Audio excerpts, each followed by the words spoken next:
ഇടവേളയ്ക്ക് ശേഷം fresh cut വിരുദ്ധ സമരസമിതി പ്രവർത്തകർക്കെതിരെ പോലീസ് വേട്ട പുനരാരംഭിച്ചുവെന്ന് ഇരകൾ. പ്രതികളെ തേടിയെന്ന പേരിൽ തുടർച്ചയായ ദിവസങ്ങളിൽ പുലർച്ചെ 2-നും 3-നും വീടുകളിലെത്തുന്ന പോലീസ് രോഗികളെയും കുട്ടികളെയും ബുദ്ധിമുട്ടിക്കുകയാണ്. ഉറങ്ങിക്കിടക്കുമ്പോൾ വാതിലിലും ജനലും തട്ടി ഭീകരാന്തരീക്ഷം സൃഷ്ടിക്കുന്നുവെന്നും നാട്ടുകാർ ആരോപിക്കുന്നു. മരണാസന്നായി കിടക്കുക, ജനൽ തുറന്നിരുന്നോ, ട്യൂബിട്ട വ്യക്തിയാ. എന്താ ചെയ്യേണ്ടി? ഓലങ്ങൾ ആദ്യം പള്ളിയിൽ കൊണ്ടുപോയി തരും, എന്നിട്ട് എൻ്റെ മാപ്പിളിനെ ഞങ്ങൾ തരാൻ ഉള്ളൂ.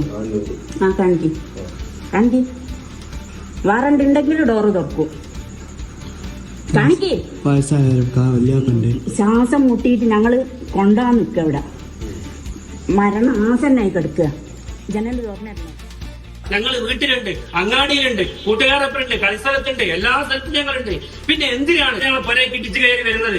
എന്തിനാണ് ഇവർ വീട്ടിലേക്ക് വരുന്നത്? മനസ്സിലാകുന്നില്ല. ഇത് ഇന്നും ഇന്നലെ തുടങ്ങിയതല്ല.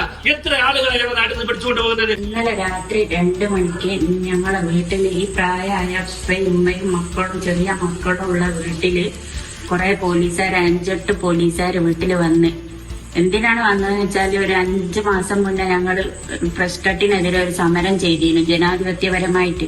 അതിൽ എന്റെ ഭർത്താവ് പ്രതിയാണെന്ന് പറഞ്ഞിട്ട് ഭർത്താവിനെയും തെരഞ്ഞു വന്നതാ. ഞങ്ങളുടെ പ്രയാസം കൊണ്ടാണ് ഞങ്ങൾ സമരത്തിന് പോയത്. കാരണം ഇവിടെ ജീവിക്കാൻ വലിയ പ്രയാസമാണ്. ഈ പോലീസ് തെരഞ്ഞു വന്ന സമയം പോലും ഞങ്ങൾ ഈ ഫ്രഷ് കട്ടിന്റെ സ്മെല്ലിനാതെ ബുദ്ധിമുട്ട് അനുഭവിച്ചുകൊണ്ടിരിക്കുന്ന ഒരു സമയമാണ്. ടി നന്ദഗോപാൽ വിവരങ്ങൾ നൽകും കോഴിക്കോട്ട് നിന്ന്. നന്ദു, അന്ന് സമരം ചെയ്തവരെ പോലീസ് അറസ്റ്റ് ചെയ്ത് വിട്ട ജാമ്യത്തിൽ ഇറങ്ങിയതല്ലേ, പിന്നെ എന്തിനാണ് ഈ പ്രതികളെ തേടി രാത്രി എത്തുന്നത്?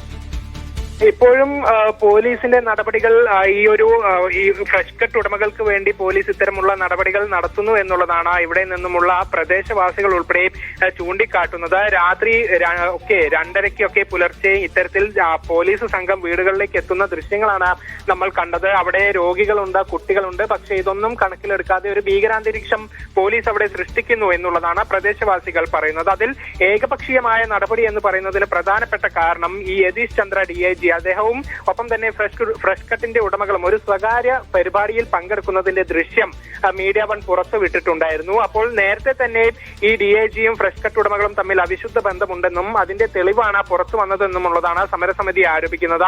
അങ്ങനെ ഇവർക്ക് വേണ്ടിയാണ് ഇത്തരമുള്ള നടപടികൾ ഇപ്പോഴും പോലീസ് ആരംഭിക്കുന്നത് എന്നുള്ളത് ഫ്രഷ് കട്ട് ഉടമകൾ പറയുന്നുണ്ട്. ഏതായാലും ഇതിലൊരു വിശദീകരണം ഫ്രഷ് കട്ട് ഉടമയുടെ ഭാഗത്തു നിന്നും വന്നിരിക്കുന്നത്, സ്പോർട്സ് സൊസൈറ്റിയുടെ പ്രസിഡന്റ് എന്ന നിലയിലാണ് താൻ ഈ പരിപാടിയിൽ പങ്കെടുത്തത്, അല്ലാതെ ഫ്രഷ് കട്ട് ഉടമ എന്ന നിലയിലല്ല എന്നുള്ളത് സുജീഷ് മീഡിയ 1 പറയുകയും ചെയ്തിട്ടുണ്ട്. ഏതായാലും പോലീസ് നടപടി ഇങ്ങനെ ശക്തമാകുന്ന സാഹചര്യത്തിൽ സമരം കൂടുതൽ ശക്തമാക്കാനുള്ള തീരുമാനത്തിലേക്ക് സമരസമിതി ഇപ്പോൾ എത്തിയിട്ടുണ്ട്.